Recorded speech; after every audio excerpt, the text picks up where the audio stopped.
Hello નમસ્કાર જય Hind Vande Mataram friends. તો મિત્રો આજે આપણે 1 થી 50 જેટલા જીકેના એમસીક્યુ જોવાના છે। મિત્રો આવનારી એક્ઝામ જે છે કોન્સ્ટેબલની એની જો તમે તૈયારી કરતા હોય તો વિડીયોમાં છેલ્લે સુધી જોતા રહેજો। આપણે જે દરરોજ જે છે આપણી ચેનલ ઉપર આવા જીકેના વિડીયો જે છે એ લઈને આવીએ છીએ। તો મિત્રો જે છે એ તમે ચેનલ ઉપર નવા હોય તો ચેનલને પણ ખાસ સબસ્ક્રાઇબ કરી રાખજો। તો ચાલો શરૂ કરીએ। પ્રશ્ન નંબર પહેલો, ઈસવીસન 1484 પતાઈ રાવળને હરાવી કોણે પાવાગઢ કબજે કર્યો? ઈસવીસન 1484 જે છે પતાઈ રાવળને હરાવીને જે છે એ કોણે પાવાગઢ જે છે કબજે કર્યું હતું? તો કોણ આવશે રાઈટ આન્સર? અહીંયા મોહમ્મદ બેગડો આવશે। ઓપ્શન બી રાઈટ આન્સર બની જશે। ખાસ યાદ રાખજો કે 1484 પતાઈ રાવળને હરાવીને જે છે પાવાગઢ કબજે કોણે કર્યું? તો મોહમ્મદ બેગડાએ કરેલું હતું। મિત્રો એનું સાચું નામ જે છે ફતેહ ખાં હતું, એ પણ આપણને ખ્યાલ હોવો જોઈએ। મોહમ્મદ બેગડાનું સાચું નામ શું? તો ફતેહ ખાં એનું સાચું નામ હતું। ત્યારબાદનો ક્વેશ્ચન જોઈએ બીજો। મિત્રો અહીંયા જે છે ક્વેશ્ચનમાં ભૂલ છે। તાલુકો ગુજરાતના કયા જિલ્લામાં આવેલો છે? અહીંયા એક તાલુકો આપેલો હતો જે કટિંગ થઈ ગયો છે, ટાઈપિંગ મિસ્ટેક છે, એટલે એ ક્વેશ્ચન આપણે રહેવા દઈશું અત્યારે। નેક્સ્ટ ક્વેશ્ચન જોઈએ ત્યારબાદનું, ગઝલને ગુજરાતમાં સૌપ્રથમ માનભર્યું સ્થાન આપનાર કવિનું નામ જણાવો। ગઝલને ગુજરાતમાં સૌપ્રથમ માનભર્યું સ્થાન આપનાર કવિનું નામ જે છે એ જણાવો। તો શું આવશે? બાલશંકર કંથારિયા આવશે। ઓપ્શન એ રાઈટ આન્સર બની જશે। ખાસ યાદ રાખજો કે ગઝલને ગુજરાતમાં સૌપ્રથમ માનભર્યું સ્થાન આપનાર કવિ જે છે એ કોણ? તો બાલશંકર કંથારિયા છે। ગઝલના પિતા કહેવાય છે ગુજરાતના, એ પણ આપણને ખ્યાલ હોવો જ જોઈએ। સાથે સાથે મિત્રો તમે વિડીયોમાં જે છે એ છેલ્લે સુધી જોતા રહેજો। આપણે છેલ્લે લાસ્ટમાં એક 51મો ક્વેશ્ચન રાખેલો છે જેનો આન્સર જે છે એ તમારે કોમેન્ટમાં જણાવવાનો રહેશે, તો વિડીયોમાં તમે છેલ્લે સુધી જોતા રહેજો। ત્યારબાદનો ક્વેશ્ચન જોઈએ ચોથો, TRAIની સ્થાપના ક્યારે થઈ? TRAIની સ્થાપના જે છે એ ક્યારે થઈ? તો શું આવશે રાઈટ આન્સર? અહીંયા 1997 આવશે। ઓપ્શન સી રાઈટ આન્સર બની જશે। ખાસ યાદ રાખજો કે TRAI એટલે કે telecom regulatory authority of India, એની સ્થાપના ક્યારે? તો 1997માં થયેલી હતી। ઓપ્શન સી રાઈટ આન્સર બની જશે। ખાસ યાદ રાખજો એનું મિત્રો પૂરું નામ જે છે શું? તો telecom regulatory authority of India એનું જે છે એ પૂરું નામ થશે, ખાસ યાદ રાખીશું। ત્યારબાદનો ક્વેશ્ચન જોઈએ પાંચમો, ઈસવીસન 1880માં સૌરાષ્ટ્રની પ્રથમ રેલવે ભાવનગરથી વઢવાણ વચ્ચે કોણે શરૂ કરી હતી? ઈસવીસન 1880માં સૌરાષ્ટ્રની પ્રથમ રેલવે જે છે એ ભાવનગરથી વઢવાણ વચ્ચે જે છે કોણે શરૂ કરેલી હતી? તો કોણ આવશે? તખ્તસિંહજી આવશે। તખ્તસિંહજી ગોહિલ એમણે જે છે ઈસવીસન 1880માં સૌરાષ્ટ્રની પ્રથમ રેલવે ભાવનગરથી વઢવાણ વચ્ચે જે છે એ શરૂ કરાવેલી હતી। મિત્રો એમને ખાસ યાદ રાખજો ઈસવીસન 1883માં બાર્ટન લાઇબ્રેરી અને મ્યુઝિયમનો પાયો નાખાવ્યો હતો, એ પણ આપણને ખ્યાલ હોવો જોઈએ। સાથે સાથે ઈસવીસન 1885માં તેમના વિશ્વાસુ પ્રધાન શામળદાસની સ્મૃતિમાં સૌરાષ્ટ્રની પ્રથમ કોલેજ શામળદાસ કોલેજની સ્થાપના કરી હતી, એ પણ આપણને સાથે સાથે ખ્યાલ હોવો જોઈએ। મિત્રો સાથે સાથે 1893માં તેમના નામ પરથી તખ્તેશ્વર મહાદેવનું મંદિર પણ બંધાવ્યું હતું, એ પણ આપણને સાથે સાથે ખ્યાલ હોવો જોઈએ। મિત્રો તમને વિડીયો ગમતો હોય તો એક લાઇક કરજો। અમે તમારી પાસે માત્ર એક લાઇકની આશા રાખીએ છીએ, તો એક લાઇક તમે જરૂર કરી દેજો। ત્યારબાદનો ક્વેશ્ચન જોઈએ છઠ્ઠો, રાજ્યની પ્રાદેશિક હુકુમત દરિયામાં કેટલા માઇલ સુધી લંબાયેલી હોય છે? રાજ્યની પ્રાદેશિક હુકુમત જે છે એ દરિયામાં કેટલા માઇલ સુધી લંબાયેલી હોય? તો કેટલી આવશે? 12 નોટિકલ માઇલ આવશે। ઓપ્શન એ રાઈટ આન્સર બની જશે। અહીંયા ખાસ યાદ રાખજો કે રાજ્યની પ્રાદેશિક હુકુમત દરિયામાં કેટલા માઇલ સુધી? તો 12 નોટિકલ માઇલ જેટલી જે છે એ દરિયામાં લંબાયેલી હોય છે। ત્યારબાદનો ક્વેશ્ચન જોઈએ સાતમો, દિગંબર જૈનોનું પવિત્ર યાત્રાધામ ભિલોડા કયા જિલ્લામાં આવેલું છે? દિગંબર જૈનોનું યાત્રાધામ જે છે ભિલોડા એ કયા જિલ્લામાં આવેલું છે? તો શું આવશે રાઈટ આન્સર? અહીંયા અરવલ્લીમાં આવશે। ઓપ્શન ડી રાઈટ આન્સર બની જશે। ખાસ યાદ રાખજો કે દિગંબર જૈનોનું જે છે યાત્રાધામ એ ક્યાં? તો અરવલ્લીમાં આવેલું છે। ત્યારબાદનો ક્વેશ્ચન જોઈએ આઠમો, આંબળા મધ અને ચારોળીનું વ્યાપાર કેન્દ્ર જણાવો। આંબળા મધ અને ચારોળીનું વ્યાપાર કેન્દ્ર જે છે એ કયું છે? તો કંજેટા આવશે। ઓપ્શન સી રાઈટ આન્સર અહીંયા બની જશે। ખાસ યાદ રાખજો કે આંબળા મધ અને ચારોળીનું વ્યાપાર કેન્દ્ર જે છે એ કયું? તો કંજેટા આવશે। દાહોદમાં આવેલું છે કંજેટા, એ પણ આપણને જે છે સાથે સાથે ખ્યાલ હોવો જોઈએ। નેક્સ્ટ ક્વેશ્ચન જોઈએ ત્યારબાદનો, ઈમેલ એડ્રેસ વધુમાં વધુ કેટલા અક્ષરનું હોઈ શકે? ઈમેલ એડ્રેસ જે છે એ વધુમાં વધુ કેટલા અક્ષરનું હોય? તો 255 આવશે। ઓપ્શન ડી રાઈટ આન્સર બની જશે। અહીંયા ખાસ યાદ રાખજો કે ઈમેલ એડ્રેસ જે છે વધુમાં વધુ કેટલા અક્ષરનું? તો 255 અક્ષર જેટલું હોય છે ઈમેલ એડ્રેસ। ત્યારબાદનો ક્વેશ્ચન જોઈએ 10મો, પાવાગઢ ઉપર મહાકાળી મંદિર ઉપરાંત કોની દરગાહ આવેલી છે? પાવાગઢ ઉપર જે છે મહાકાળી મંદિર ઉપરાંત જે છે એક કોની દરગાહ આવેલી છે? તો સદન શાહ પીરની આવશે. ઓપ્શન ડી રાઈટ આન્સર બની જશે. અહીંયા ખાસ યાદ રાખજો કે પાવાગઢ જે છે એની ઉપર મહાકાળી મંદિર ઉપરાંત કોની દરગાહ? તો સદન શાહ પીરની દરગાહ આવેલી છે, ખાસ યાદ રાખીશું. ત્યારબાદનો ક્વેશ્ચન જોઈએ 11મો. ગિરનાર તળેટીમાં અશોક સિવાય બીજા કયા શાસકોએ શિલાલેખ કોતરાવેલ છે? ગિરનાર તળેટીમાં અશોક સિવાય જે છે બીજા કયા શાસકોએ શિલાલેખ કોતરાવેલો છે? તો શું આવશે? રુદ્રદામા અને સ્કંદગુપ્ત આવશે. ઓપ્શન ડી રાઈટ આન્સર બની જશે. અહીંયા ખાસ યાદ રાખજો કે ગિરનાર તળેટીમાં અશોક સિવાય બીજા કયા શાસકોએ? તો રુદ્રદામા અને સ્કંદગુપ્ત જે છે એમને શિલાલેખ કોતરાવેલો છે, ખાસ યાદ રાખીશું. મિત્રો ગિરનાર જે છે એનું સૌથી ઊંચું શિખર જે છે એ કયું છે? તો શું આવશે? ગોરખનાથનું શિખર જે છે એ સૌથી ઊંચું છે, એ પણ આપણને જે છે ખ્યાલ હોવો જ જોઈએ. નેક્સ્ટ ક્વેશ્ચન જોઈએ ત્યારબાદનો. કયા નિબંધકાર જીવનલક્ષી નિબંધકાર તરીકે ઓળખાય છે? કયા નિબંધકાર જે છે નીચેનામાંથી એ જીવનલક્ષી નિબંધકાર તરીકે ઓળખાય છે? તો શું આવશે રાઈટ આન્સર? અહીંયા કાકા સાહેબ કાલેલકર આવશે. ઓપ્શન એ રાઈટ આન્સર બની જશે. નિબંધકાર જીવનલક્ષી કોણ? તો કાકા સાહેબ કાલેલકર છે. ત્યારબાદનો ક્વેશ્ચન જોઈએ 13મો. ગુજરાતમાં સર્જનાત્મક સામાજિક સંશોધનોને કઈ સંસ્થા વેગ આપી રહી છે? ગુજરાતમાં સર્જનાત્મક સામાજિક સંશોધનોને જે છે એ કઈ સંસ્થા વેગ આપી રહી છે? તો સેન્ટર ફોર સોશિયલ સ્ટડી આવશે. ઓપ્શન એ રાઈટ આન્સર બની જશે. ખાસ યાદ રાખજો કે ગુજરાતમાં સર્જનાત્મક સામાજિક સંશોધનને કઈ સંસ્થા? તો સેન્ટર ફોર સોશિયલ સ્ટડી એ સંસ્થા વેગ આપી રહેલી છે, ખાસ યાદ રાખીશું. ત્યારબાદનો ક્વેશ્ચન જોઈએ. નરસિંહ મહેતા કયા શતકમાં થઈ ગયા? નરસિંહ મહેતા જે છે એ કયા શતકમાં થઈ ગયા? તો 15મા શતકમાં આવશે. ઓપ્શન બી રાઈટ આન્સર બની જશે. ખાસ યાદ રાખજો કે નરસિંહ મહેતા કયા શતકમાં? તો 15મા શતકમાં થઈ ગયા હતા. ત્યારબાદનો ક્વેશ્ચન જોઈએ 15મો. સાચા વિધાનો જણાવો. હેમચંદ્રાચાર્યનો જન્મ ધંધુકા ખાતે થયો હતો. તેમણે દેવચંદ્ર સૂર્ય દીક્ષા આપી હતી. મિત્રો અહીંયા આપેલા બંને વિધાનો જે છે આપણા સાચા થશે. ઓપ્શન સી રાઈટ આન્સર બની જશે. ખાસ યાદ રાખજો કે હેમચંદ્રાચાર્યનો જન્મ ક્યાં? તો ધંધુકા ખાતે થયો હતો અને એમણે જે છે દેવચંદ્ર સૂર્ય દીક્ષા આપેલી હતી. અને મિત્રો અહીંયા વાત કરીએ ગુરુદેવચંદ્ર સૂર્ય દીક્ષા આપી ત્યારે હેમચંદ્રાચાર્યનું નામ જે છે એ શું હતું? તો શું આવશે? સોમદેવ રાખેલું હતું એમનું જે છે એ નામ. ગુરુદેવચંદ્ર સૂર્ય જ્યારે એમણે દીક્ષા આપી ત્યારે હેમચંદ્રાચાર્યનું નામ જે છે એ શું? તો સોમચંદ્ર રાખવામાં આવેલું હતું. તેઓ સોલંકી વંશના શાસક સિદ્ધરાજ અને કુમારપાળના દરબારમાં બિરાજતા હતા, એ પણ આપણને ખ્યાલ હોવો જોઈએ મિત્રો. સાથે સાથે સિદ્ધરાજ જયસિંહે તેમણે કવિકાલ સર્વજ્ઞનું બિરુદ દ્રયાશ્રય કૃતિ માટે આપ્યું હતું, એ પણ આપણને ખ્યાલ હોવો જોઈએ, જેમાં સોલંકી વંશના રાજાઓના ઇતિહાસનું વર્ણન કરવામાં આવેલું છે, એ પણ આપણને જે છે ખ્યાલ હોવો જોઈએ. ત્યારબાદનો ક્વેશ્ચન જોઈએ. મંગળ ગ્રહની કક્ષાની અંદર આવેલા ગ્રહોને કયા ગ્રહો કહે છે? મંગળ ગ્રહની કક્ષાની અંદર આવેલા ગ્રહો હોય એને શું કહેવામાં આવે છે? તો ટેરેસ્ટ્રીયલ આવશે. ઓપ્શન સી રાઈટ આન્સર બની જશે. ખાસ યાદ રાખજો કે મંગળ ગ્રહની કક્ષાની અંદર આવેલા ગ્રહો હોય એને શું? તો ટેરેસ્ટ્રીયલ ગ્રહ કહેવામાં આવે છે. ત્યારબાદનો ક્વેશ્ચન જોઈએ 17મો. ભારતના કયા રાજ્ય દ્વારા બાયોફ્યુઅલ અંગેની રાષ્ટ્રીય નીતિ સૌપ્રથમ અમલમાં મૂકવામાં આવી છે? ભારતના કયા રાજ્ય દ્વારા જે છે બાયોફ્યુઅલ અંગેની રાષ્ટ્રીય નીતિ સૌપ્રથમ અમલમાં મૂકવામાં આવી? તો રાજસ્થાન આવશે. ઓપ્શન સી રાઈટ આન્સર બની જશે. ભારતના જે છે રાજસ્થાન દ્વારા બાયોફ્યુઅલ અંગેની રાષ્ટ્રીય નીતિ સૌપ્રથમ અમલમાં મૂકવામાં આવેલી છે. અને મિત્રો રાજસ્થાનમાં સંવિધાન પાર્કનું ઉદ્ઘાટન કર્યું હતું આપણા પ્રેસિડેન્ટ જે છે દ્રૌપદી મુર્મુ દ્વારા, એ પણ આપણને ખ્યાલ હોવો જોઈએ. ત્યારબાદનો ક્વેશ્ચન જોઈએ 18મો. પ્રસિદ્ધ કવિ મણિલાલ નભુભાઈનું જન્મસ્થળ જણાવો. પ્રસિદ્ધ કવિ મણિલાલ નભુભાઈનું જન્મસ્થળ જે છે એ કયું છે? તો નડિયાદ આવશે. ઓપ્શન બી રાઈટ આન્સર બની જશે. ખાસ યાદ રાખજો મિત્રો નડિયાદ જે છે ને સરદાર વલ્લભભાઈ પટેલ, ઇન્દુલાલ યાજ્ઞિક, ગોવર્ધન રામ ત્રિપાઠી આ બધાયનું જે છે જન્મસ્થળ છે, એ પણ આપણને ખ્યાલ હોવો જોઈએ. ત્યારબાદનો ક્વેશ્ચન જોઈએ 19મો. વિધાનસભાની ચૂંટણી માટે કાયદો કોણ બનાવે છે? વિધાનસભાની ચૂંટણી માટે કાયદો જે છે કોણ બનાવે?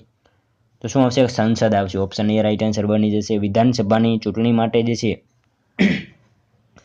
એ કાયદો કોણ? તો સંસદ બનાવતી હોય છે. મિત્રો તમે વિડીયોમાં જે છે છેલ્લે સુધી જોતા રહેજો અને છેલ્લે લાસ્ટમાં 50માંથી તમારા કેટલા સાચા પડે છે એ પણ તમારે કોમેન્ટમાં જણાવવાનું રહેશે. સાથે સાથે આપણે મિત્રો લાસ્ટમાં એક 51મો ક્વેશ્ચન રાખેલો છે જેનો આન્સર જે છે એ પણ તમારે કોમેન્ટમાં જણાવવાનો રહેશે.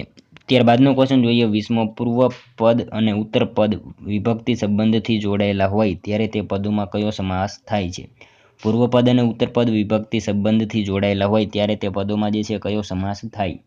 તો તત્પુરુષ આવશે. અહીંયા ઓપ્શન એ રાઈટ આન્સર બની જશે. ખાસ યાદ રાખીશું. ત્યારબાદનો ક્વેશ્ચન જોઈએ, બેટન કપ કઈ રમત માટે એનાયત કરવામાં આવે છે? બેટન કપ જે છે એ કઈ રમત માટે એનાયત કરવામાં આવે?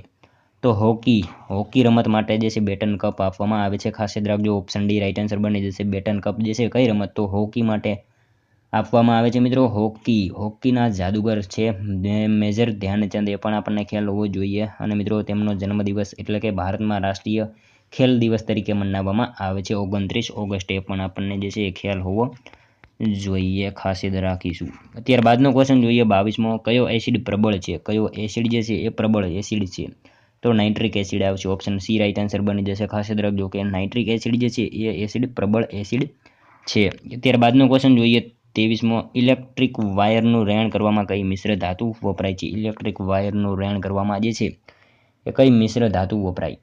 તો મિથેન, સોરી મિત્રો, અહીંયા શું આવશે? લેડ પ્લસ ટીન આવશે. ઓપ્શન સી રાઈટ આન્સર બની જશે. ઇલેક્ટ્રિક વાયરનું રેણ કરવામાં જે છે એ કઈ? તો લેડ પ્લસ ટીન જે છે એ ધાતુ વપરાય છે.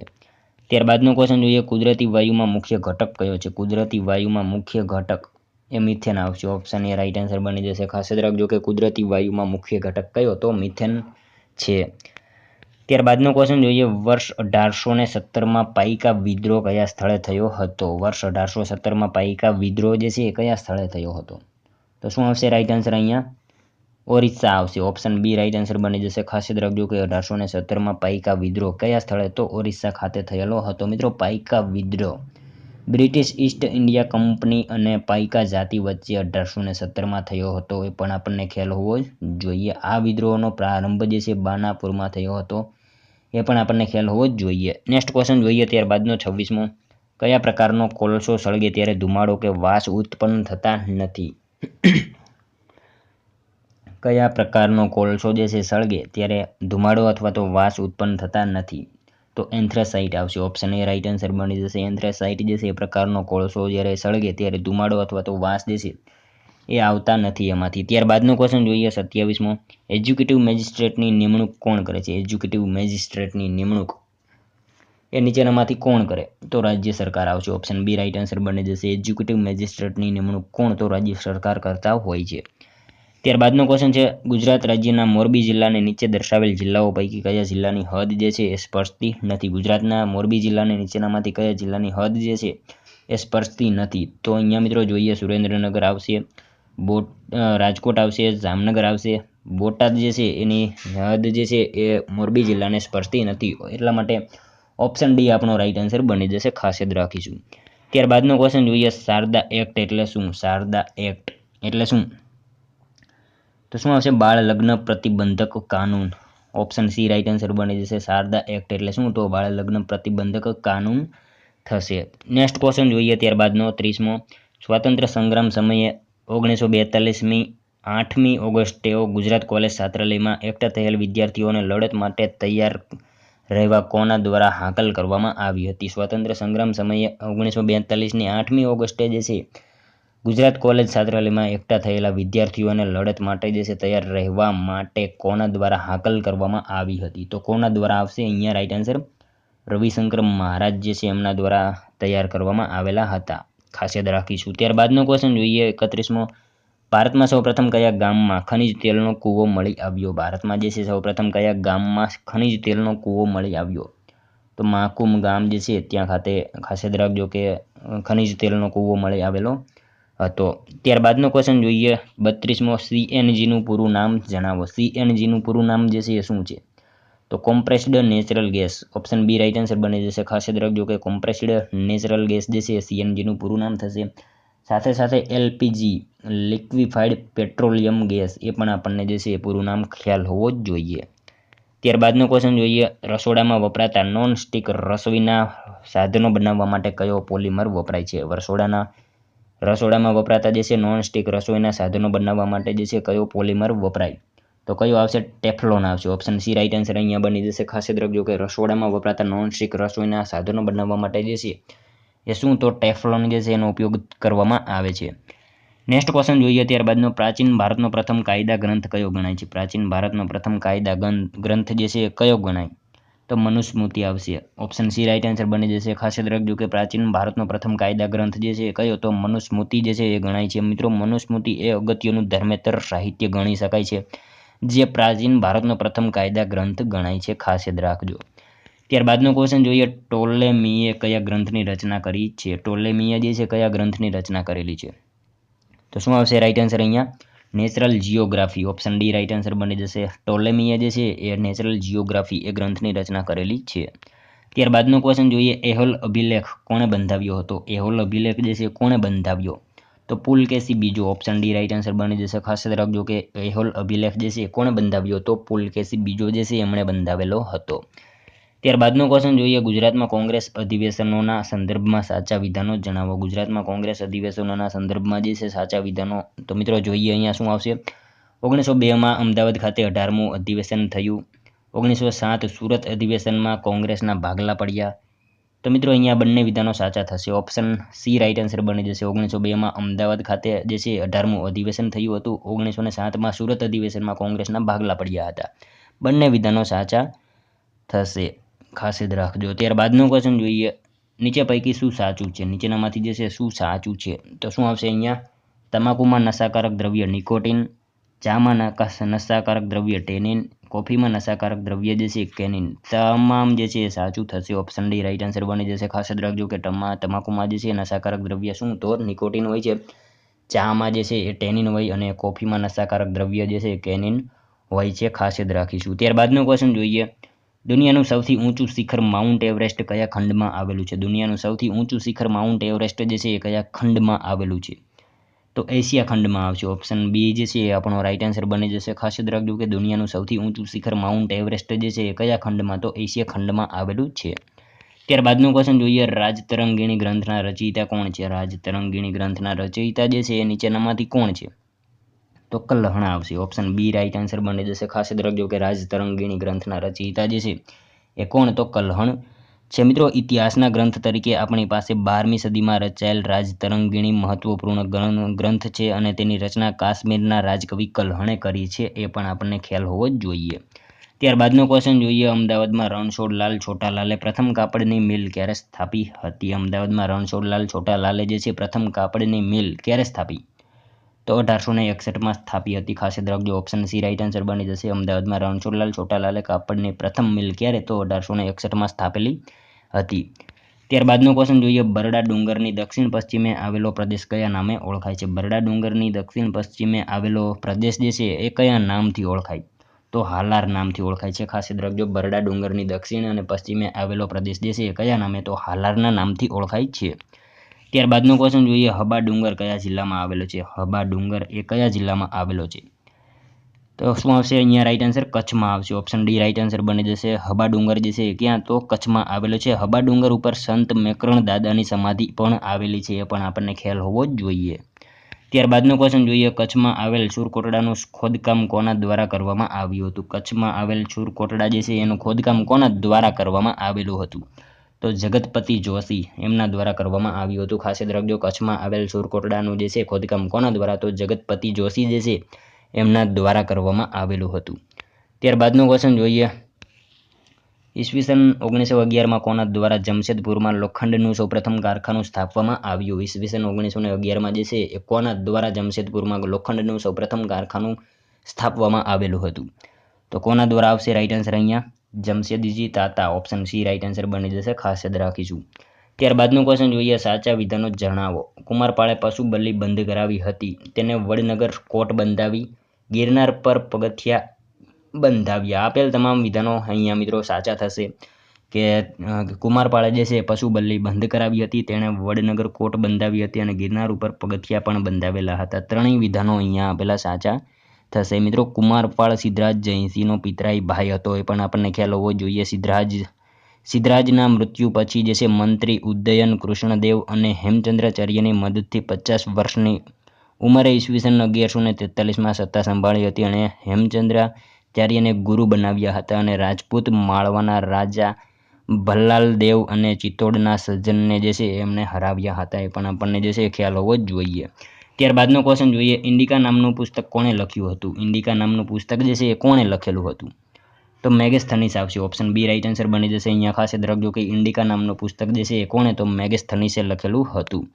ત્યારબાદનો ક્વેશ્ચન જોઈએ, ગિરનાર ખાતેનું નેમિનાથ મંદિર કોના દ્વારા બંધાવવામાં આવ્યું હતું? ગિરનાર ખાતેનું નેમિનાથ મંદિર કોના દ્વારા બાંધવામાં આવ્યું? તો સજ્જન મંત્રી આવશે, ઓપ્શન એ રાઈટ આન્સર બની જશે. ખાસ યાદ રાખજો કે ગિરનાર ઉપર જે છે આવેલું નેમિનાથ મંદિર એ કોના દ્વારા, તો સજ્જન મંત્રી જે છે એમના દ્વારા બંધાવવામાં આવેલું હતું. ત્યારબાદનો ક્વેશ્ચન જોઈએ, ભૂપૃષ્ઠ આવશે. અહીંયા ભૂપૃષ્ઠની દ્રષ્ટિએ ગુજરાત કેટલા ભાગમાં વહેંચાયેલ છે? તો કેટલા ભાગમાં આવશે? ભૂપૃષ્ઠની દ્રષ્ટિએ જે છે એ મિત્રો 5 ભાગમાં વહેંચાયેલ છે જે છે ગુજરાત, એ ખાસ યાદ રાખીશું. ત્યારબાદનો ક્વેશ્ચન જોઈએ 49મો, કરગમ કયા રાજ્યનું લોકપ્રિય નૃત્ય છે? કરગમ જે છે કયા રાજ્યનું લોકપ્રિય નૃત્ય છે? તો તમિલનાડુનું આવશે, ઓપ્શન બી રાઈટ આન્સર બની જશે. અહીંયા ખાસ યાદ રાખજો કે કરગમ જે છે એ કયા રાજ્યનું, તો તમિલનાડુનું જે છે લોકપ્રિય નૃત્ય છે. મિત્રો તે તમિલનાડુનું એક લોકપ્રિય નૃત્ય છે અને એ સંગીતના સાથ સાથેનું લોકપ્રિય નૃત્ય છે, જેમાં જે છે માથા પર ઘડાને સંતુલિત કરીને એ કરવામાં આવે છે. અને તમિલનાડુ જે છે એની વાત કરીએ તો એના સીએમ જે છે એની વાત કરીએ તો M.K. સ્ટાલિન એના સીએમ છે. અને મિત્રો એની ભાષા જે છે તમિલ છે અને રાજ્ય નૃત્ય જે છે ભરતનાટ્યમ છે, એ પણ આપણને ખ્યાલ હોવો જ જોઈએ. ત્યારબાદનો ક્વેશ્ચન જોઈએ, આર્કટિક મહાસાગરમાં આવેલ ભારતની સંશોધન સંસ્થાનું નામ જણાવો. આર્કટિક મહાસાગરમાં આવેલ ભારતની સંશોધન સંસ્થાનું નામ જે છે એ શું છે? તો હિમાદ્રી આવશે. અહીંયા ઓપ્શન ડી રાઈટ આન્સર બની જશે, ખાસ યાદ રાખીશું. નેક્સ્ટ ક્વેશ્ચન જોઈએ, ત્યારબાદનો લાસ્ટ 51મો, જેનો આન્સર જે છે એ મિત્રો તમારે કોમેન્ટમાં જણાવવાનો રહેશે. ડભોઈનો કિલ્લો કોના દ્વારા બાંધવામાં આવ્યો હતો? ડભોઈનો કિલ્લો જે છે કોના દ્વારા બાંધવામાં આવેલો હતો? તો મિત્રો અહીંયા ઓપ્શન આપેલા છે, જેનો આન્સર જે છે એ તમારે કોમેન્ટમાં જણાવવાનો રહેશે. સાવ ઇઝી ક્વેશ્ચન જે છે એ આપણે 51મો રાખેલો છે, જેનો આન્સર તમારે કોમેન્ટમાં જણાવવાનો રહેશે. સાથે સાથે આ 50માંથી તમારા કેટલા સાચા પડ્યા એ પણ મિત્રો તમારે કોમેન્ટમાં જણાવવાનું રહેશે.